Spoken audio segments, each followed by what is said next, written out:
बहुत समय पहले की बात है। एक पहाड़ी इलाके के नीचे एक बहुत ही सुंदर सा गांव था, रमेसरपुर।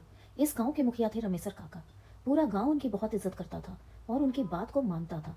रमेसर काका की सिर्फ एक ही बेटी थी, चंदा। चंदा 15-16 साल की थी।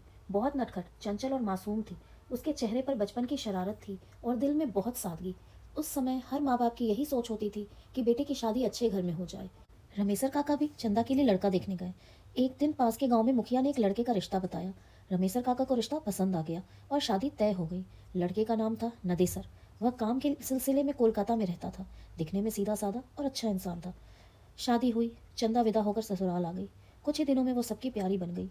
कुछ महीनों बाद नदेसर को फिर से काम के लिए कोलकाता जाना पड़ा। चंदा ने खुद उसे समझाया, काम भी ज़रूरी है, दिवाली में आप वापस आ ही जाओगे। कोलकाता पहुंचकर नदेसर का मन काम में नहीं लगता था। उसे हर समय चंदा की याद आती रहती।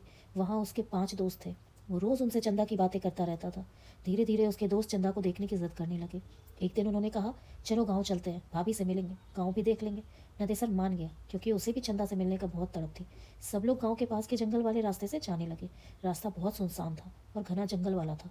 जब गांव पास आ गया तो एक दोस्त निकेश ने कहा, थोड़ा रुकते हैं, थक गए हैं। फिर उसने कहा, तुम भाभी को सरप्राइज़ देने के लिए घर से यहाँ ले आओ। भोला नदेसर बात मान गया।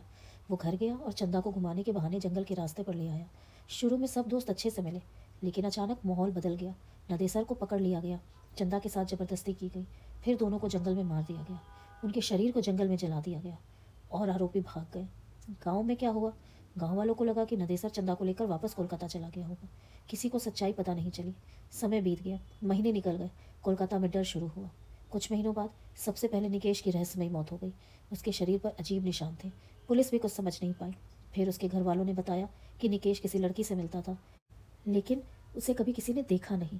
निकेश की बहन ने बताया कि एक दिन उसने अपने भाई को किसी अदृश्य चीज़ से बात करते देखा और फिर एक डरावनी काली परछाई ने उसे धमकी दी, जो किया है उसका हिसाब देना होगा।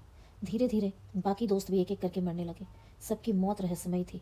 कोई साफ कारण नहीं मिला। लोगों को समझ आने लगा कि ये सब सामान्य नहीं है। ये बदला है, न्याय है, आत्माओं का इंसाफ है। चंदा और नदेसर की आत्माएं शांत नहीं हुई थी और जिसने जो किया था उसे उसका अंजाम मिला। कुछ कहानियाँ डर के लिए नहीं होती, कुछ कहानियाँ इंसाफ के लिए होती है और कुछ आत्माएं बदला नहीं लेती, न्याय पूरा करती है।